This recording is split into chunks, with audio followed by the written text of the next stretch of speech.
Thank you for joining us. We are very excited to discuss some important points in the diagnosis of Alzheimer's disease, particularly within the primary care setting. To reflect on this topic today is Dr. Andrew Budson.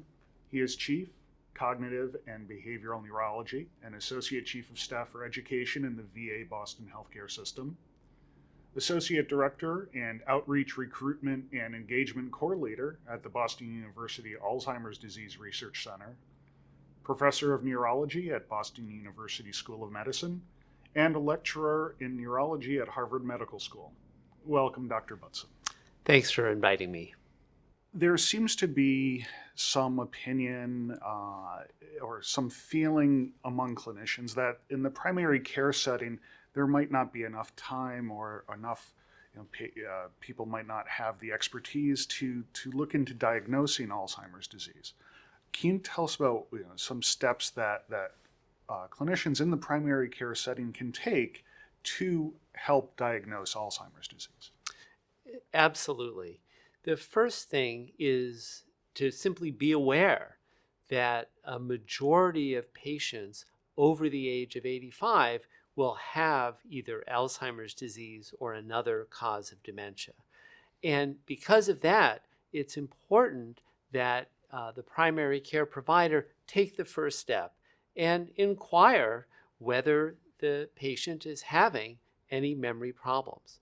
What to do next certainly depends upon how much time the provider has.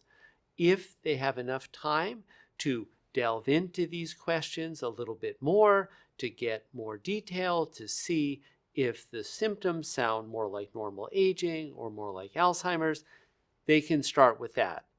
If they have time to do a brief cognitive screening test, whether it be a mini-cog or a mini-mental state examination or a Montreal cognitive assessment, that's great.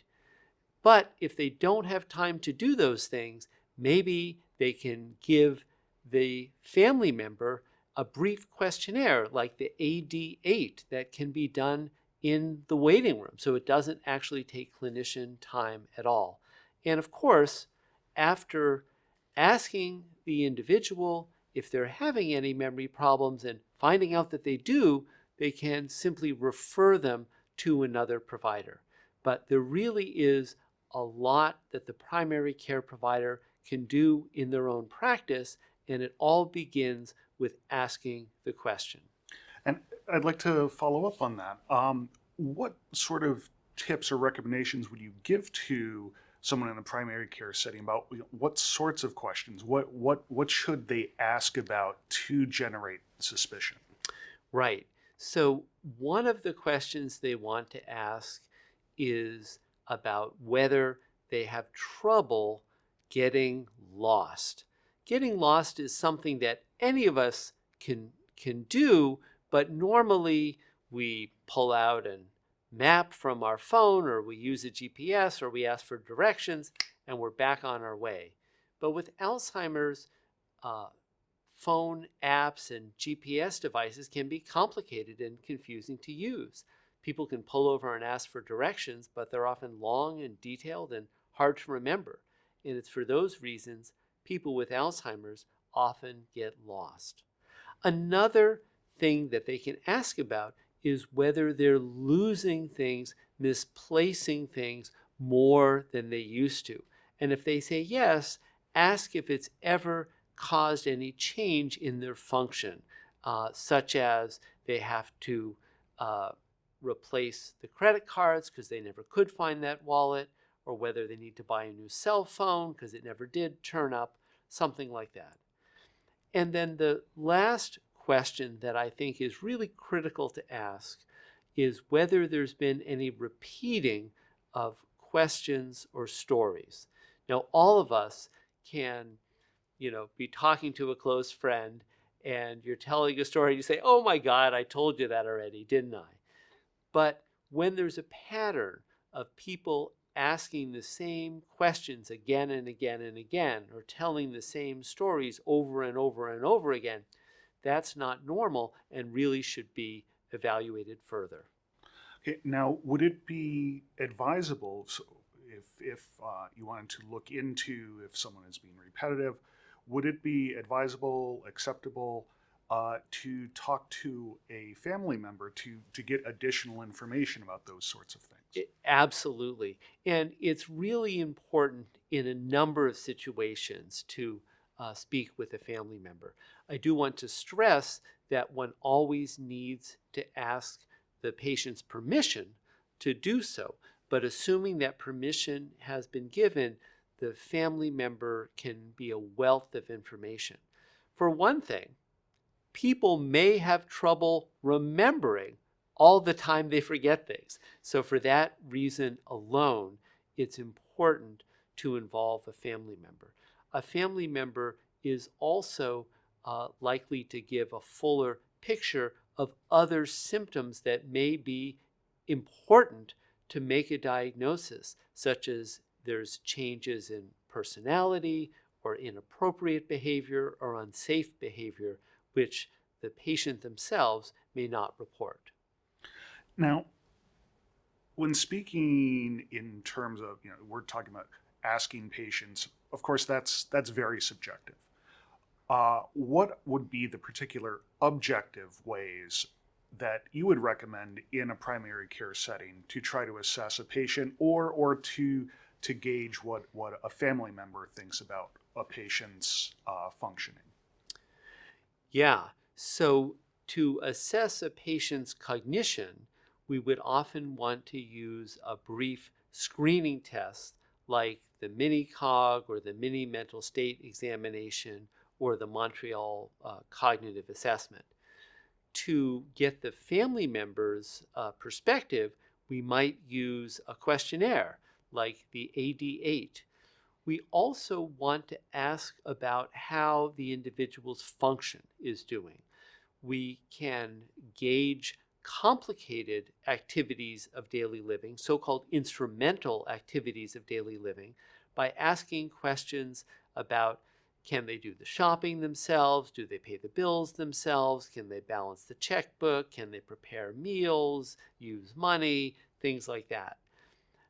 More basic activities of daily living affect patients more in the moderate stage of dementia. These would be things like, do they have trouble with bathing, dressing, toileting, feeding themselves, things like that.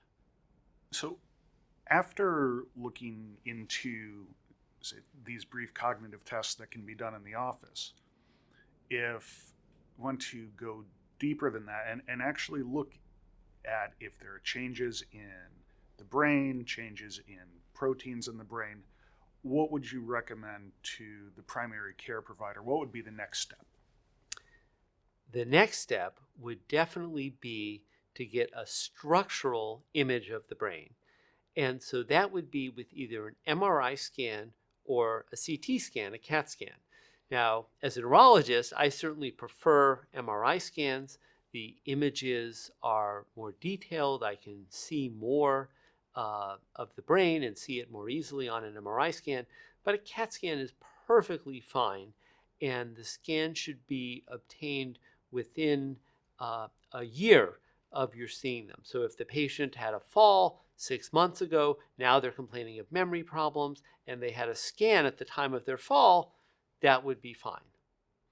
Now, there are other methods, other imaging methods that can be used. Amyloid PET scans, tau PET scans. Those may not be realistic due to lack of insurance coverage and things of that sort. If in the case of a patient where a biomarker is truly important to have, then what would you suggest at that point? Yeah, it's a great question. The MRI scan or the CAT scan, that can show you shrinkage that would be consistent with Alzheimer's. And more importantly, it will rule out other structural abnormalities such as brain tumors, strokes, subdural fluid collections, and things like that. But it's not going to really tell you whether the patient has Alzheimer's or not. So if you're in a situation where it's really important to know if they have Alzheimer's disease in particular, because it's going to alter what you're going to do for the patient, the treatments you're going to provide, or it's going to change the management or the prognosis of the patient in some other way, then a biomarker is important. So as you mentioned, amyloid and tau PET scans are one way to get a biomarker, but they're not available generally. Lumbar puncture or spinal tap is a great thing that a primary care provider can either do themselves or they can refer the patient for one of these tests. Lumbar puncture can be sent for amyloid levels as well as phospho-tau and total tau. And when you look at these, it should give a good indication the vast majority of the time about whether Alzheimer's disease is present or it's not present. And that's particularly important when it looks like the individual has Alzheimer's, but they're actually quite young. And the prevalence of Alzheimer's is much lower if the individual is young, say younger than age 65. So that would be a situation that if you're suspecting Alzheimer's, I think you should really get one of those biomarkers, and usually that would mean a lumbar puncture. Now, I guess to wrap this up, my final question is that there has been news about new tests that can examine the blood. Where are those in terms of how close are they for prime time? When do you think they'll be available? And I would imagine those will revolutionize diagnosis. You're absolutely right. I think they really will revolutionize diagnosis. Imagine if you're suspecting that your patient has Alzheimer's and you can just send them to the lab to get a blood test and bam, you know the answer. Those tests right now, there are some commercially available. They are somewhere in the range of 70, 75, 80% sensitivity and specificity. And at least as far as I'm concerned, that is simply not high enough for me to either tell an individual that they have Alzheimer's or to rule it out and tell them that they don't have it. But that's not so far away from getting up to 85, 90, 95%.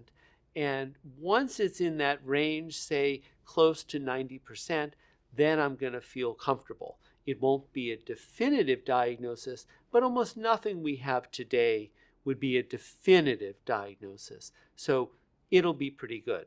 I'm very hopeful that we'll begin to see blood tests be ready for clinical use within 2 to 5 years.